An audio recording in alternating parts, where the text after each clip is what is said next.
ಹೆದ್ದಾರಿಯಲ್ಲಿ ಸುಲಿಗೆ ಮಾಡೋದೇ ಇವರ ಕಾಯಕ.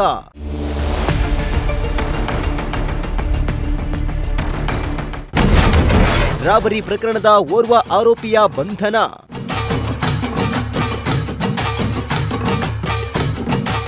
ಬೆಂಗಳೂರು ಪುಣೆ ರಾಷ್ಟ್ರೀಯ ಹೆದ್ದಾರಿಯಲ್ಲಿ ನಿತ್ಯ ಸಾವಿರಾರು ವಾಹನಗಳು ಸಂಚಾರ ಮಾಡ್ತವೆ. ಉತ್ತರ ಕರ್ನಾಟಕದ ಜಿಲ್ಲೆಗಳಿಗೆ ಈ ಹೆದ್ದಾರಿಗಳಲ್ಲಿ ರಾತ್ರಿ ವೇಳೆ ಕಾರುಗಳಲ್ಲಿ ಪ್ರಯಾಣಿಕರು ಪ್ರಯಾಣ ಮಾಡ್ತಿದ್ರೆ ಲಾರಿಗಳು, ಟ್ರಕ್ಗಳು ಕೂಡ ಸಂಚಾರ ಮಾಡ್ತಾ ಇರ್ತವೆ. ಅಪ್ಪಿತಪ್ಪಿ ಹೆದ್ದಾರಿ ಸೈಡ್ನಲ್ಲಿ ಪಾರ್ಕ್ ಮಾಡುವ ವಾಹನಗಳನ್ನ ಟಾರ್ಗೆಟ್ ಮಾಡಿ ಸುಲಿಗೆ ಮಾಡ್ತಿದ್ದವರನ್ನ ತುಮಕೂರು ಪೊಲೀಸರು ಯಶಸ್ವಿಯಾಗಿ ಬಂಧಿಸಿದ್ದಾರೆ.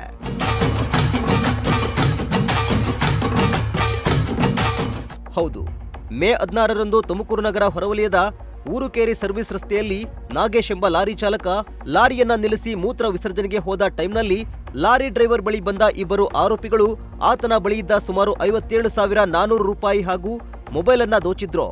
ಈ ಸಂಬಂಧ ಲಾರಿ ಚಾಲಕ ತುಮಕೂರು ಗ್ರಾಮಾಂತರ ಪೊಲೀಸ್ ಠಾಣೆಯಲ್ಲಿ ಪ್ರಕರಣ ದಾಖಲಿಸಿದ್ರು.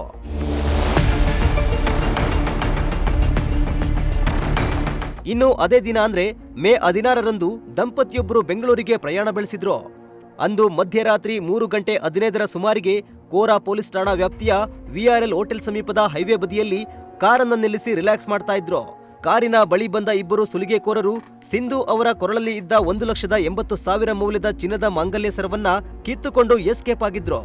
ಈ ಸಂಬಂಧ ದಂಪತಿ ಕೋರಾ ಪೊಲೀಸ್ ಠಾಣೆಯಲ್ಲಿ ಪ್ರಕರಣ ದಾಖಲಿಸಿದ್ರು.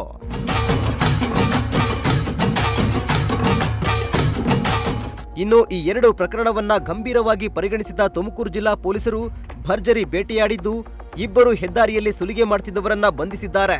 ಎಸ್ಪಿ ಅಶೋಕ್ ಅವರ ಮಾರ್ಗದರ್ಶನದಲ್ಲಿ ಹೆಚ್ಚುವರಿ ಪೊಲೀಸ್ ಅಧೀಕ್ಷಕರುಗಳಾದ ಸಿ ಗೋಪಾಲ್, ಪುರುಷೋತ್ತಮ್ ಅವರ ನೇತೃತ್ವದಲ್ಲಿ ತಂಡಗಳನ್ನು ರಚಿಸಿಕೊಂಡು ಫೀಲ್ಡ್ಗೆ ಇಳಿಸಿದ್ದು ಸಯ್ಯದ್ ಉಸ್ಮಾನ್ ಎಂಬಾತನನ್ನ ಪೊಲೀಸರು ಬಂಧಿಸಿದ್ದು ಬಂಧಿತನಿಂದ ಸುಮಾರು 1,80,000 ಮೌಲ್ಯದ ಚಿನ್ನದ ಮಾಂಗಲ್ಯ ಸರವನ್ನ ವಶಕ್ಕೆ ಪಡೆದುಕೊಂಡಿದ್ದಾರೆ. ಅಲ್ಲದೆ ತಲೆ ಮರೆಸಿಕೊಂಡಿರೋ ಮತ್ತೊಬ್ಬ ಆರೋಪಿಯಾದ ಆಕಾಶ್ಗಾಗಿ ಪೊಲೀಸರು ಬಲೆ ಬೀಸಿದ್ದಾರೆ. 16 ಮೇ 2026ರಲ್ಲಿ ನಮಗೆ ಈ ನ್ಯಾಷನಲ್ ಹೈವೇ ಏನು ಪುಣೆ ನ್ಯಾಷನಲ್ ಹೈವೇ ಇದೆ, ಆ ಹೈವೇ ಅಲ್ಲಿ ಎರಡು ಬ್ಯಾಕ್ ಟು ಬ್ಯಾಕ್ ಇನ್ಸಿಡೆಂಟ್ಸ್ ಆಗ್ತವೆ. ಒಂದು ಇನ್ಸಿಡೆಂಟ್ನಲ್ಲಿ ಒಂದು ಟ್ರಕ್ ಸೈಡಲ್ಲಿ ನಿಂತಿರುತ್ತೆ. ಡ್ರೈವರ್ ಮೂತ್ರ ವಿಸರ್ಜನೆಗಾಗಿ ಗಾಡಿನ ಸೈಡ್ ಹಾಲ್ಟ್ ಮಾಡಿ ವಾಪಸ್ ಹೋಗಿರ್ತಾರೆ. ಆ ವಿಚಾರದಲ್ಲಿ ಅಲ್ಲಿ ಒಬ್ಬ ಇಬ್ಬರು ಅಕ್ಯೂಸ್ಡ್ಗಳು ಅಂದರೆ ಇಬ್ಬರು ಅನ್ನೋನ್ ಪೀಪಲ್ ಬಂದು ಅಲ್ಲಿ ಅವ್ರನ್ನು ಚಾಕು ತೋರಿಸಿ ಸುಮಾರು 57,000 ದುಡ್ಡು ಏನಿರುತ್ತೆ ಅದನ್ನು ಕಿತ್ಕೊಂಡು ಹೋಗಿರುವ ಘಟನೆ ನಡೆದಿರುತ್ತೆ. ಅದು ನಡೆದಿರುವ ನೆಕ್ಸ್ಟ್ ಇಮಿಡಿಯೇಟ್ ಆಗಿ ಅದೇ ರಾತ್ರಿ ಸುಮಾರು ಅರ್ಲಿ ಅವರ್ಸ್ 3 ಗಂಟೆಗೆ ಇನ್ನೊಂದು ರೋಡ್ ಸೈಡ್ ಒಬ್ಬ ಫ್ಯಾಮಿಲಿ ಏನು ಬ್ಯಾಂಗ್ಳೂರು ಕಡೆ ಹೋಗ್ತಾ ಇರುವಂಥ ಫ್ಯಾಮಿಲಿ ನಿದ್ದೆ ಬಂದಿರೋದ್ರಿಂದ ಡ್ರೈವರು ಮತ್ತು ಅವ್ರ ಫ್ಯಾಮಿಲಿ ಅವರು ಗಂಡ ಹೆಂಡತಿ ಅವ್ರ ಫ್ಯಾಮಿಲಿ ಜೊತೆಗೆ ಮಲಗಿರ್ತಾರೆ ರೋಡ್ ಸೈಡ್. ಅಲ್ಲಿನೂ ಸಹ ಹೋಗಿ ಸುಮಾರು 1,80,000 ಚಿನ್ನದ ಮಾಂಗಲ್ಯ ಸರವನ್ನು ಅವರು ಕಿತ್ಕೊಂಡು ಹೋಗ್ತಾರೆ ಮಲಗಿರುವಂಥ ಸಮಯದಲ್ಲಿ. ಈ ಎರಡು ವಿಚಾರದಲ್ಲಿ ಬೇರೆ ಬೇರೆ ಎಫ್ಐಆರ್ಗಳು 142/26 ತುಮಕೂರು ರೂರಲಲ್ಲಿ ಮತ್ತು 83/26 ಕೋರಾ ಪೊಲೀಸ್ ಸ್ಟೇಷನ್ ಲಿಮಿಟ್ಸಲ್ಲಿ ಎಫ್ಐಆರ್ ಮಾಡಲಾಗಿದೆ. ಈ ಇಬ್ಬರು ಅಕ್ಯೂಸ್ಡ್ಗಳು ಸೈಯದ್ ಉಸ್ಮಾನ್ ಸನ್ ಆಫ್ ಸೈಯದ್ ಸೈಫುಲ್ಲಾ 22 ವರ್ಷ ಮತ್ತು Akash R son of alias Dumma son of Ramakrishna 26 ವರ್ಷ. ಈ ಸೈಯದ್ ಉಸ್ಮಾನ್ ಅನ್ನೋರು ಪಾತ್ರೆ ವ್ಯಾಪಾರ ಮಾಡೋರು ಮತ್ತು ಆಕಾಶ್ ಆರ್ ಅನ್ನೋರು ಆಟೋ ಡ್ರೈವರ್ ಆಗಿ ಕೆಲಸ ಮಾಡ್ತಾರೆ. ಇವರಿಬ್ಬರು ಬ್ಯಾಂಗ್ಳೂರು ಸಿಟಿಯಲ್ಲಿ ಒಬ್ಬರು ದೊಡ್ಡಬಳ್ಳಾಪುರ ಟೌನ್ ಬೆಂಗಳೂರು ಗ್ರಾಮಾಂತರ ಜಿಲ್ಲೆದವರು.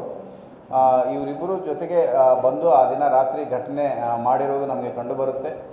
ಸೊ ತುಂಬ ಎಫೆಕ್ಟಿವ್ ಆಗಿ ಕೆಲಸ ಮಾಡಿ ಇದನ್ನು ಪತ್ತೆ ಮಾಡಲಾಗಿದೆ. ಆ್ಯಂಡ್ ಕನ್ಸರ್ನ್ಡ್ ಏನು ಕಳ್ತನ ಆಗಿದೆ ಆ ಪ್ರಾಪರ್ಟಿಯನ್ನು ಸಹ ರಿಕವರಿ ಮಾಡಲಾಗಿದೆ.